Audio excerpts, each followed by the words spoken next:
Well, I especially put on this T-shirt for this interview because we're talking here about the history and the military history of the liberation struggle.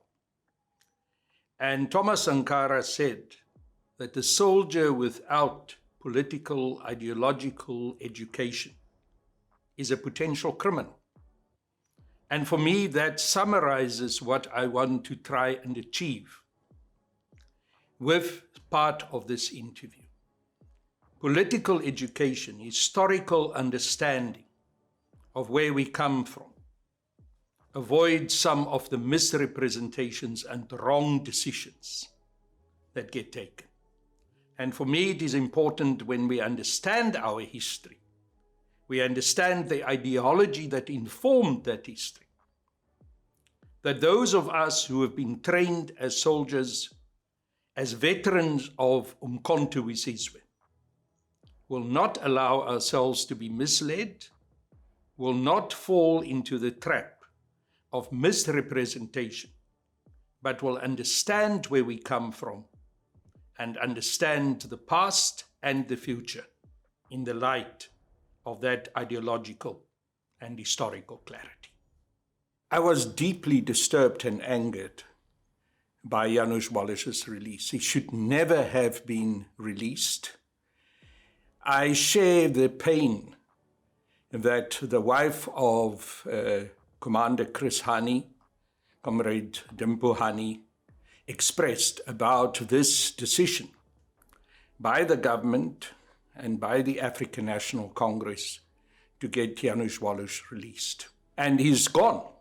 So with him having left the country, we have lost the opportunity to put pressure on the man to tell us the full truth. And I've said so before, and I want to repeat it again, that I believe that there were people of the African National Congress, senior leadership of the ANC, involved in the assassination of Commander Chris Hani. They knew that Comrade Chris was the one person who could change South Africa and who had the popularity and the support of the majority of South Africans to do so. So he had to be killed. He had to be removed from the political scene in South Africa. I'm not even thinking about a coup d'etat. I'm thinking about the democratic processes within the African National Congress and the way in which Comrade Chris could become the leader of the ANC. You must remember what happened at the first legal conference, national conference, that the ANC had in 1991 at Durban Westville University, where Comrade Chris was standing as deputy president, and he and Thabo Mbeki were squaring off against each other. And it was clear that on the conference floor, Comrade Chris had the majority support. Therefore, there was an intervention by President Mandela and others who did not want Comrade Chris to become the deputy president of the ANC. And they convinced a very reluctant Walter Sisulu, who was already very old and who didn't want to stand for deputy president. They convinced him to make himself available for the deputy presidency in order then to avoid that standoff between Comrade Chris and Thabo Mbeki. So you can see then already that there was within the African National Congress a very clear effort to avoid Chris Hani from emerging and for his popularity to eventually place him in a position where he could become the president of the African National Congress and, of course, therefore, also the president of the country. One of the issues that came up during the Grote Skuur Minute was the demand from the Nationalist Party regime that the armed struggle had to be suspended. Even at the ANC National Conference in 1991, these issues were debated and argued in the National Conference at Durban Westville in 1991. And people like Comrade Chris Hani and also the Lion of the Midlands, Comrade Harry Gwala, Mama Winnie Madikizela Mandela, were the people who stood up and strongly argued those points. But the fact that there was a move to avoid Comrade Chris from winning the contestation for the deputy presidency of the ANC by President Mandela was a very strategic move in order also to avoid that those ideological positions would eventually prevail out of the conference, because they wanted to make a settlement with the apartheid regime, which was not going to allow for the nationalization of the commanding heights of the economy, which was certainly not going to allow for us to deal with the restitution of land and the expropriation of land without compensation, which were the positions articulated by Comrade Chris and those who were supporting him. You must understand that what was happening within the African National Congress during that time was, first of all, that Mandela's position, having come out of prison, having taken this position as the absolute icon, it would have been very difficult for the members of the National Executive Committee of the ANC to openly oppose him. At the same time, you must understand that there was already the corrosive process of buying members of the National Executive of the ANC by white monopoly capitalism. So there was a long run-up to eroding away the backbone, the core of national liberation commitment within the National Executive of the ANC. Look, originally it was not the disbanding of Umkhonto we Sizwe, it was the suspension of the armed struggle. And out of Groot Schuur, this issue was then brought to the National Executive Committee of the ANC for discussion and to act on it. The ANC NEC members made sure that that meeting that took place was a meeting when Comrade Chris was not in the country.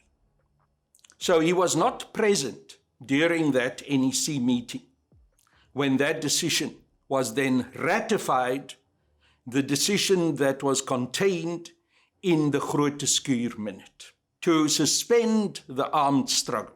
But that this provisional decision had to be taken to the first national conference of the ANC after its unbanning, and it had to be ratified there. Of course, the immediate question that gets asked, what was then the counter-proposal? The counter-proposal was that instead of actually suspending the armed struggle, that we should declare a ceasefire. Now, there's a significant difference between suspension and ceasefire. So yes, we will negotiate, we declare a ceasefire, but Umkhonto we Sizwe remains intact, and the arms that we have inside the country, and also the training camps that we have established. Some of those training camps had been established at that time in the Transkei. Remember, General Bantu Olumisa had pulled off a coup there, and it was the possibility for us to have a presence for Umkhonto we Sizwe in the Transkei. There were also training camps established in other parts of the country, including in the Waterberg in Limpopo. A suspension had a totally different consequence. It meant that we had to start unwinding our MK structures in the country, that we had to declare all the MK operatives and the various divisions that we had in the country, and also to start making available the arms caches that we had and hand them over to the regime. And that was, of course, the intention that the regime had, to make Umkhonto we Sizwe an unoperational structure that cannot be rebooted, so to speak, again. And that was also the nature of the debate that was taking place at the ANC National Conference in 1991. It was the first national conference of the ANC after the unbanning of the ANC. Should we now ratify the suspension of Umkhonto we Sizwe, or should we simply have a situation where we say there is a truce, a situation where we avoid a continuation of armed action, but we maintain our ability to be able to become operational again? And it is that debate that we lost in the national conference. This debate went on throughout the night. In fact, Comrade Chris spoke as a leader, as a member of the National Executive Committee of the ANC from the stage, opposing the suspension of the armed struggle. At the same time, there were other members of the ANC, senior members like Harry Gwala and Mama Winnie Madikizela Mandela, who spoke out against it. I myself, as a delegate, I was a delegate at that conference, spoke from the floor against it. And at about 12:30 that night, I was convinced, because I could feel the sense of the delegations, the delegates on the floor. I was convinced that we were actually going to carry the day and that the suspension of the armed struggle will not be agreed to by the conference. But then, at roughly 1 o'clock in the morning, Thabo Mbeki stood up and he spoke for almost 2 hours. Now, I'm not a fan of Thabo Mbeki, and I've openly said so many times. But one thing one has to acknowledge is that Thabo Mbeki, at his best, when he stands up and he addresses international and local issues and come with a whole integrated overall approach, and the way in which it was presenting there, it can be very convincing. So sadly for us, that speech that he made and the intervention that he made, together with some of his colleagues who supported him. And again, I must emphasize, those who supported him, among them were Joe Modise, the commander of Umkhonto we Sizwe, but also Jacob Zuma. They supported that proposal for the suspension of the armed struggle. And by early that morning, after this very long, hours and hours long, very intensive debate, conference then finally, divided as it was on this issue, but with a majority agreed that the armed struggle should be suspended. It is very important that we must get history right. Then the negotiations unfolded. Negotiations which contained many unpalatable compromises. The CODESA negotiations, CODESA 1, CODESA 2, the subsequent run-up to the adoption of the interim constitution, which was negotiated and adopted in October 1993. Now, in September 1993, the ANC was now confronted with a decision that this constitution, this unpalatable hodgepodge of compromises, that the national executive of the ANC and the negotiating team of the ANC under Cyril Ramaphosa had agreed to, has to be adopted. And then there were two preconditions stated by the National Party regime. The first one was, we no longer now only demand the suspension of the armed struggle. We demand that Umkhonto we Sizwe must be disbanded. And the second one was that we demand that the ANC must agree to a Truth and Reconciliation Commission that must allow the members of the apartheid regime that have committed all those terrible atrocities in their fight against the majority of people in South Africa, the people who are fighting for liberation, grant them the opportunity that they can get amnesty. And we were faced with those two proposals. I was part of the ANC negotiating team who were faced with those proposals. I remember the meeting as clear as daylight of yesterday. It was at the Good Hope Centre in Cape Town.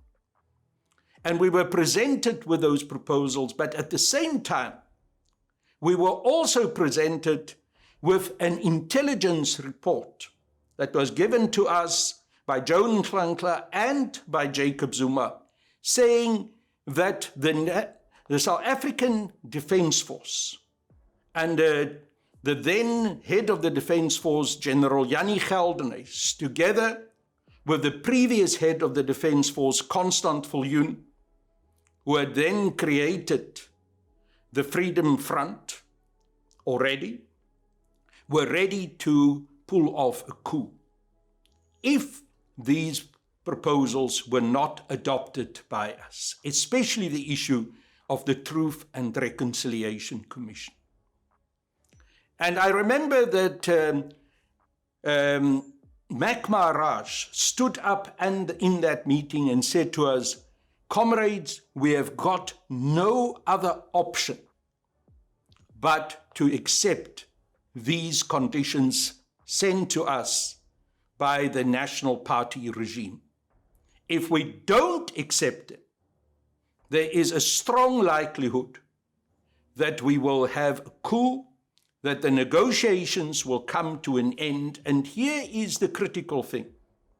We have already, through the suspension of the armed struggle, removed our capability to be able to fight back, because we will not be able to resist the South African Defence Force if they proceed with this coup that they are planning. Those were the realities. Those decisions had to be taken back to the National Executive Committee of the ANC, and the NEC of the ANC agreed to accept those conditions. These are the hard facts. That is not propaganda. It is not stories. I'm not talking from hearsay. I'm speaking from the fact that I was present in those meetings. I heard the presentations that were made by Mac Maharaj, by Jacob Zuma, and I know how those presentations impacted on the final decision of the National Executive Committee to accept those unpalatable proposals. And it was on that basis that the decision was then taken to disband Umkhonto we Sizwe. But remember, by the time these negotiations had reached the point in September 1993, Comrade Chris had been removed. He was assassinated in April 1993. So the reality of the fact of the matter was that strong clarion voice that we could have heard during the critical part of the negotiations and in those NEC meetings that took those fateful final decisions to disband the armed struggle and to accept the Truth and Reconciliation Commission. Comrade Chris was not there. He had been killed. And it brings me back to my original argument. There were those who didn't want him to be there during that critical time. It suited them that he had to be removed. It suited them, but by that time he had been assassinated. And all of us at one point or another had to accept those decisions. It brings me to the point that Umkhonto we Sizwe was then, on the 16th of December 1993, formally disbanded. And now, please make the distinction. It's no longer just the suspension of the armed struggle. It is now the formal disbanding of Umkhonto we Sizwe. And there were two very important rallies held on the 16th of December 1993. The most important one was in the old Orlando Stadium in Soweto on the morning of the 16th of December 1993, which was the final stand-down parade of Umkhonto weSizwe, where Mandela and the rest of the leadership of Umkhonto weSizwe and of the ANC also handed out medals for meritorious service of MK cadres to senior leaders of Umkhonto weSizwe. And that afternoon, there was then also a standing down parade at Curry's Fountain in Durban. So at that point, 16 December 1993, Umkhonto weSizwe was formally disbanded. With the passing of Comrade Chris and also the passing of Comrade Harry Gwala and others, Mama Winnie was really the person that continued to articulate that radical voice within the African National Congress and that opposition to the terrible compromises that were made during the negotiations. So she had to be destroyed by Stratcom operations, by lies. I saw that subsequently also. In 1997, at the ANC's National Conference in Mahikeng, where Mama Winnie was nominated from the floor for the deputy presidency of the African National Congress. In fact, there were those who also wanted to nominate her for the presidency of the ANC. And there was again this congealing of these reactionary forces who wanted to prevent her from emerging, who worked as hard as they could also on the floor of the conference to prevent her from emerging. There's a big influence that leadership plays at conferences in determining the direction in which a conference goes. And those who made those decisions and helped to influence the delegates to prevent them from electing Mama Winnie and from her name emerging from the conference floor in the conference in 1997, they played a central role. And you mustn't underestimate already at that time the insidious role that money and bribes started to play within the African National Congress. It became worse. The whole repatriation process of MK liberation fighting soldiers into the country was deeply flawed. They were simply basically left to go back to their homes without any support network. There were the promises of the negotiations that there would be an integration of the military wing of the ANC and of the SACP, Umkhonto weSizwe, the other military liberation armies of the PAC and of others, into the South African National Defence Force and also into the new South African Police Service. And the Umkhonto weSizwe soldiers and APLA and other Liberation Army soldiers ended up getting the lowest of ranks. Their training as guerrilla freedom fighters was not recognized in a formal army. They ended up being subjected to having to report and to be under the control of those military officers of the old apartheid regime, which they were fighting. And in their frustration, they eventually resigned from the SANDF. They ended up unemployed, without any support network, in poverty. Many of them not being able to take care of their families that have sacrificed hugely because they had allowed these soldiers to leave the country to go and fight for our liberation. Now they came back, they wanted to bring the fruits of liberation to their families. Instead, they found themselves in the terrible situation that they became an extra burden on those families because they had no source of income. Out of that frustration, the Umkhonto veterans then organized themselves and decided to form Umkhonto Military Veterans Association, MKMVA. And MKMVA was finally formed in 1996. This is now 2 years after the first democratic elections.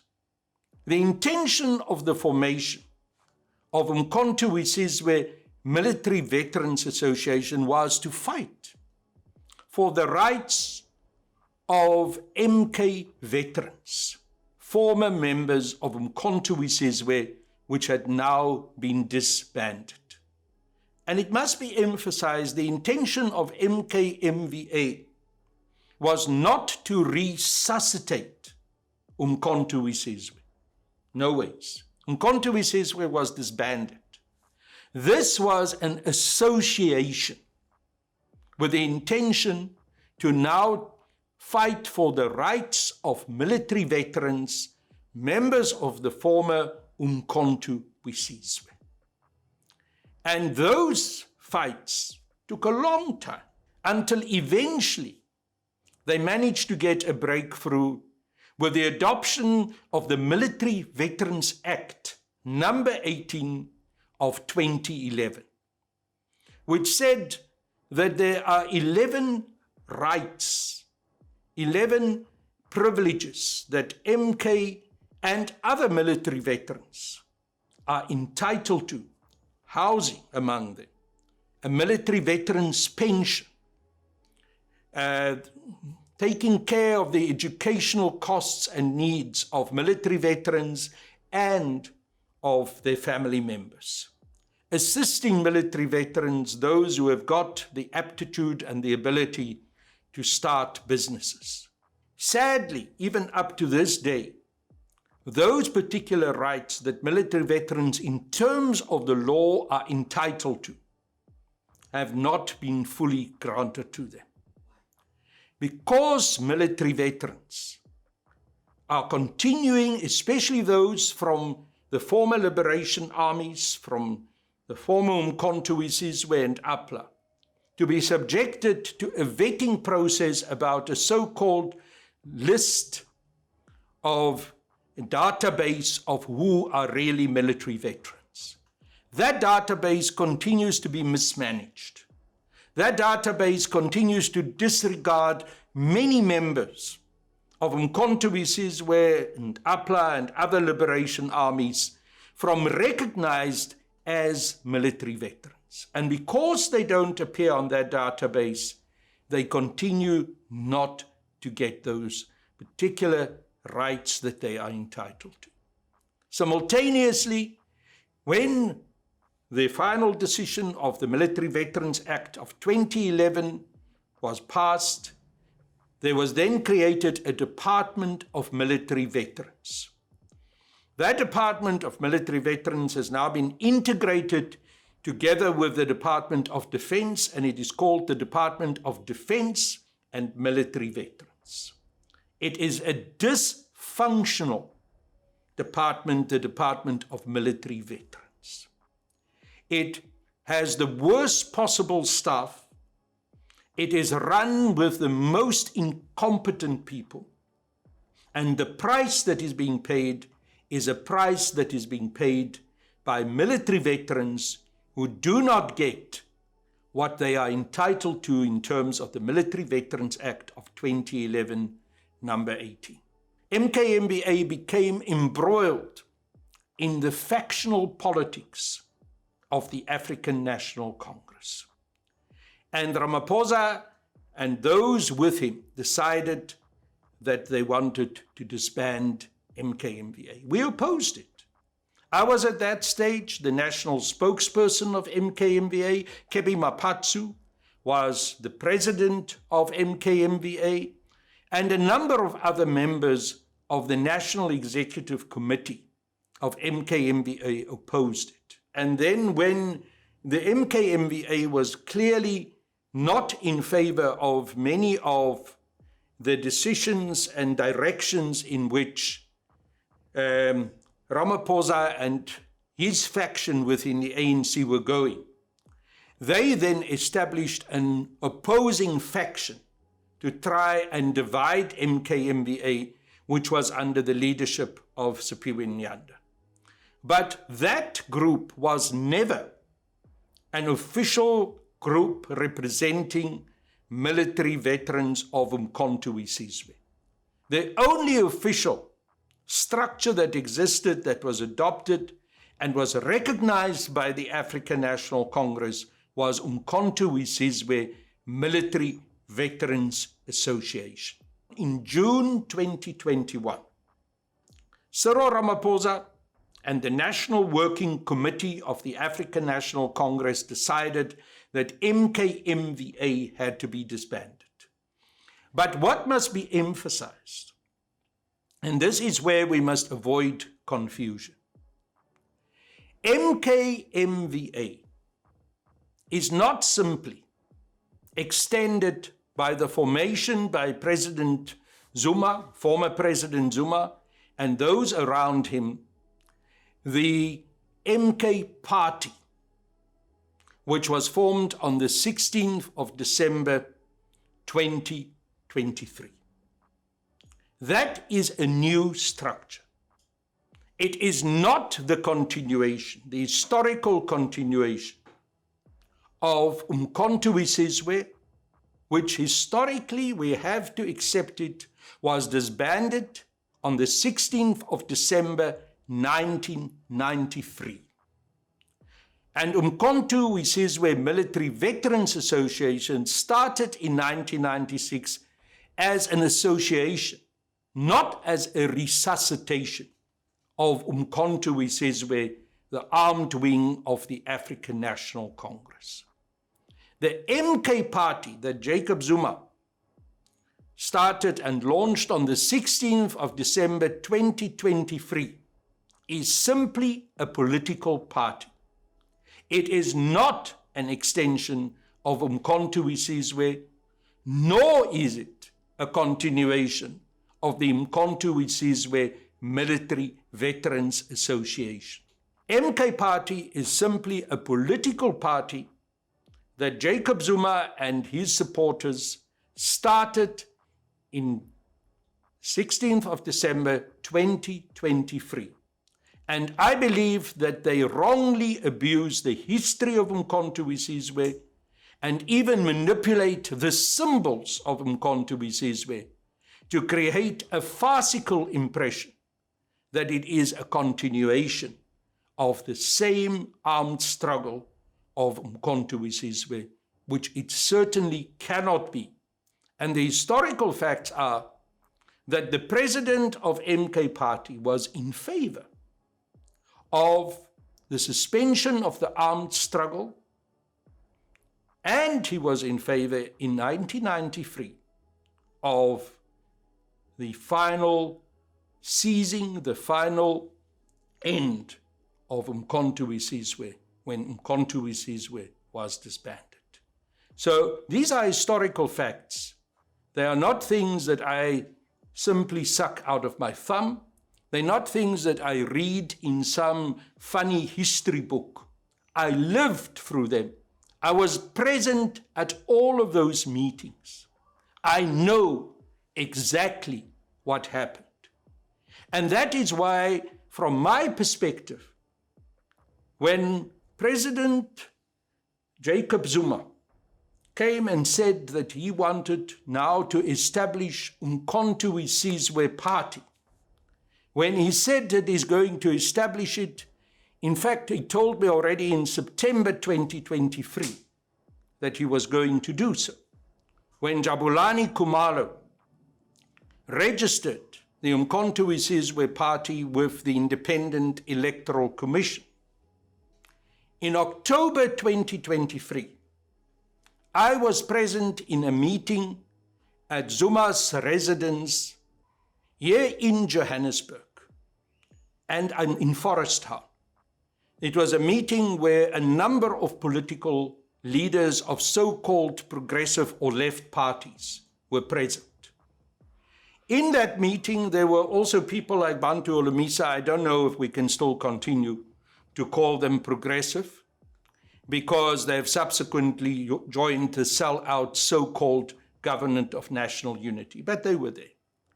And I spoke strongly in that meeting, saying that I'm opposed to the creation of more political parties, new fractional, factional political parties. Now Areta was formed already. I was there as the president of Areta in that meeting in October 2023. And I'm glad you asked me this question, because after that meeting, I went back to what we called the working board of Areta, and I said, look, I took this position. I stated that it is important that we should not create more political and factional political parties. I also said we should unite behind the economic freedom fighters.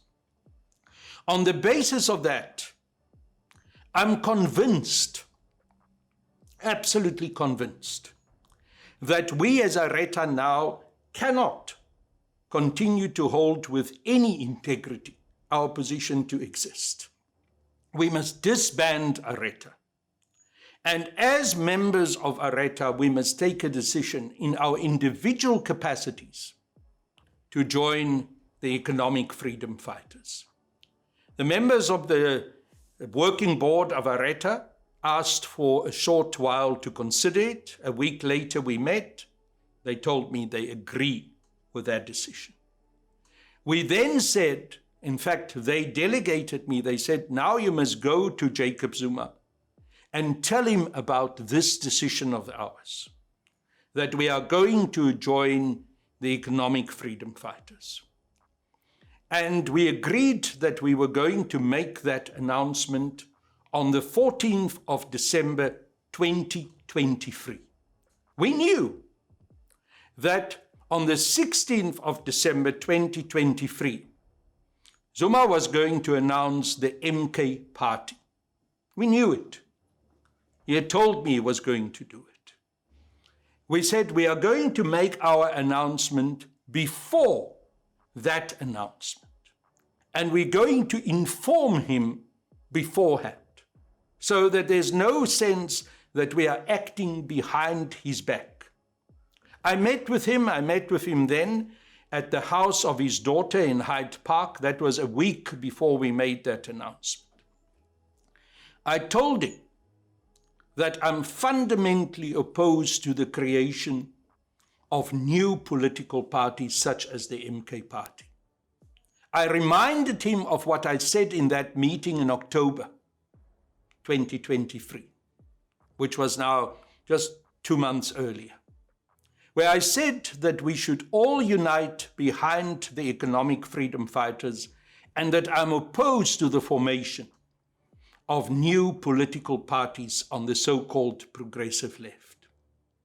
I also told him what I've just said a bit earlier, that I'm opposed to the abuse of the symbols of Umkhonto we Sizwe, that I do not agree that the MK party should be presented as an extension or a continuation of Umkhonto we Sizwe, the military army, nor of Umkhonto we Sizwe Military Veterans Association, the association of military veterans of the former Umkhonto we Sizwe. In fact, in September, the logo that you see today as the logo of MK Party was already registered by Jabulani Khumalo with the Independent Electoral Commission. It was just done low-key, so it didn't at that stage attract a lot of attention.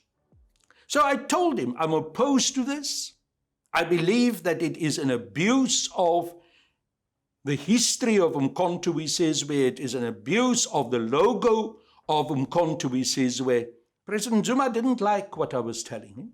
I could see he was getting upset. I said, Baba, I can see that you are upset.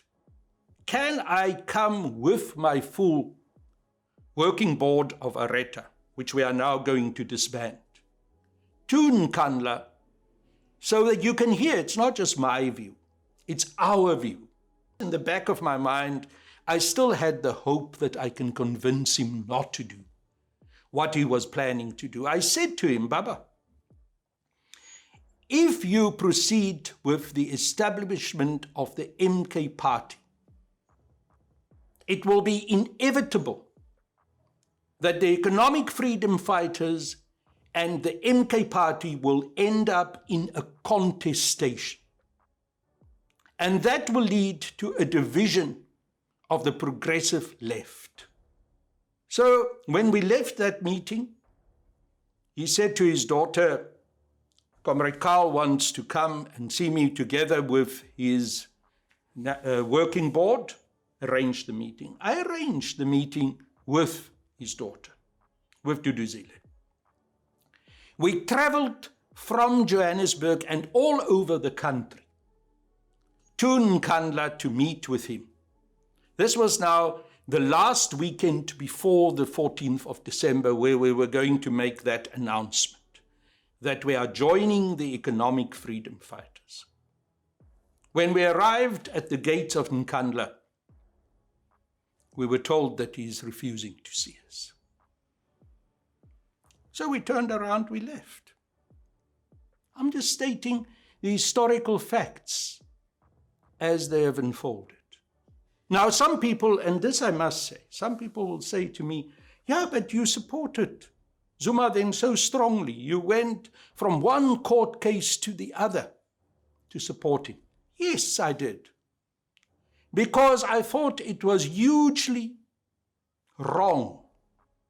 What happened when there was a fallout, and we're not privy to all the details of the fallout that happened between him and Thabo Mbeki.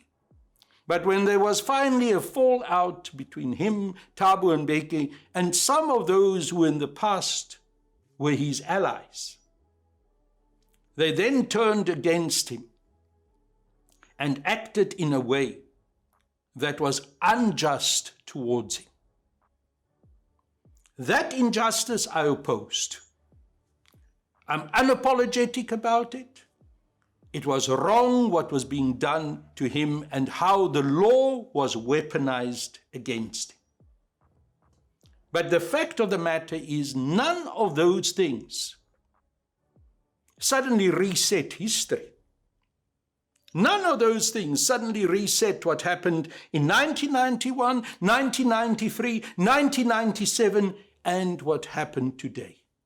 So yes, I supported him when I felt he was wronged. When I felt he went wrong. And he went wrong with this decision to start the MK party. So I disagree with that. I've spoken unequivocally so out against it. I did so before I was a member of the EFF. The information that I've shared with you has been part of public information throughout. These are not secrets. Part of the reason why we're in this mess is because of what happened in 1993 when the National Party regime came to us and said there's an imminent coup by the South African Defence Force, by Jannie Geldnys, by Constant Viljoen, and their soldiers. We, under pressure, faced with that possibility, made certain decisions. We accepted the disbanding of Umkhonto we Sizwe. We accepted the Truth and Reconciliation Commission. We adopted the interim constitution with all its unpalatable compromises because of the threat of a coup. I was part of all those discussions. And I'm not saying, and in none of this interview I'm saying, that it may have been possible for us at that stage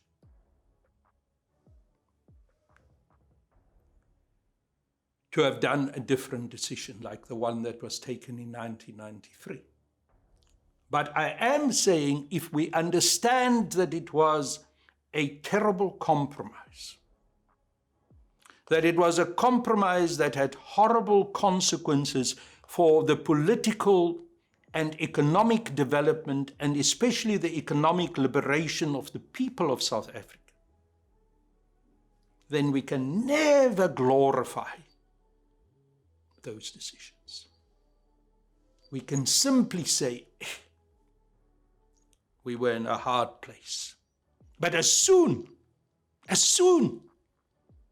as we can get the chance, we're going to change it. The EFF went to Jacob Zuma when he was president and said, we are prepared to donate our vote so that we can change this constitution and therefore expropriate land without compensation. He refused. If we talk the truth, rather than trying to glorify our history and rewrite our history, we will be able to take the hard decisions to change things now and bring about the change that people sacrifice their lives for. I am being deployed as an alternate member to the Portfolio Committee for Correctional Services. But for me, it is an interesting turn of events that I'm now able to also sit on the Portfolio Committee for Correctional Services again. Because in 1994, after the elections, in the first Parliament of the Democratic South Africa, I was the chairperson of the Portfolio Committee for Correctional Services. The now Minister of Correctional Services, the leader of the Freedom Front Plus. In those days it was called Freedom Front. And then later on, of course, it became Freedom Front Plus. Groenewald was a member of that committee, but he was just an ordinary member of the committee. And in that capacity, I dealt with many difficult issues. I also opposed the privatization of prisons, because quite soon after 1994, there was a push, and sadly also from the party that I was then still a member, the African National Congress, for a project of the privatization of prisons. I was opposed to that. So as the chair of the Portfolio Committee, I strongly opposed it and opposed that we should change legislation in order to make it possible to have the privatization of prisons. So while all of this was going on, I one day arrived at my office and I was told by my personal assistant that Gavin Watson, the Gavin Watson, who was then already the head of Bosasa, had called and said that he wanted to meet with me. I agreed to meet with Gavin because I knew the Watson family. I knew Cheeky Watson, who was a very good rugby player, who took a very progressive stance in the Eastern Cape of not supporting the South African Rugby Football Union, but to have his support for integrated sport in South Africa. I met with Gavin at a restaurant in Cape Town, and quite quickly into the meal, he said to me, "Carl, why don't you just drop your opposition to the privatization of prisons and I will make you a very rich man." It turned out that Bosasa was going to be one of the major benefactors of the privatization of prisons, and that they were already preparing themselves to tender for some of those prisons to become part of their group of prisons, so to speak, that they will be in charge of, together with Group 4. I'm sometimes still very feisty now, but then I was much younger. And I really lost my temper, and I jumped up and I bounced my chair down on the table in the restaurant, and I said, "Gavin, you know what? Fuck you." And I walked out. A couple of days later, I get called by Comrade Ahmed Kefrada, who was the parliamentary advisor of President Nelson Mandela. He said to me, "You must come and see me." I went to see him. He said, "You're in big trouble. Gavin Watson came to see Madiba, and he complained about the fact that you are refusing and using your position as chair of the Portfolio Committee on Correctional Services to allow the legislation go through for the privatization of prisons. And the ANC is getting a lot of money from Bosasa. Mandela is going to remove you as chair of that Portfolio Committee." He said to me, "Can't you perhaps adjust your position? Because if you quickly adjust, perhaps you can avoid being removed as chair of the Portfolio Committee on Correctional Services." I said, "Comrade Kaffie, no ways. I've taken my principled stand. I've told Gavin where to get off. I'm not going to change my position." So 2 weeks later, I got a call from the presidency informing me that I must meet with President Mandela at Genadendal to have breakfast with him. When I arrived there, quickly into the breakfast, he informed me that he is making me South Africa's ambassador in the Netherlands, that I must resign as a member of parliament, and obviously also that I will resign as chairperson of the Portfolio Committee on Correctional Services. I knew that this was the consequence of that fallout that I had with Gavin Watson. And I understood that Mandela had taken a decision that the money that the ANC was getting from Bosasa was more important than the principled position that prisons should not be privatized. He could have done worse to me, could have simply have removed me. He was still kind to me to make me the ambassador in the Netherlands. But it did have a devastating impact on my political career because it removed me from mainstream politics for 4 years, which is a long time in anyone's political career. So it's for me very interesting that I'm now coming back and that I'm many years later, it's almost 27 years later, in the 7th administration. That was the first administration. I'm now, from the beginning of this year, returning also as a member of the Portfolio Committee on Correctional Services. And the issue around privatization of prisons is still a critical, hot issue. Because more recently, we've seen the consequences of privatization in the debacle that unfolded at the Bloemfontein prison with G4, with what happened with Thabo Bester and Dr. Nandipa. All of that part of the corruption that comes out of the privatization of prisons. So I'm coming back. I've got unfinished business. I've still got the business of dealing with that issue of privatization of prisons and to oppose it. And for me, it is an interesting development, and perhaps one could even call it a quirk of history, that so many years later, I get the chance to address again and challenge again the issues that I challenged then in 1994, 1995, 1996.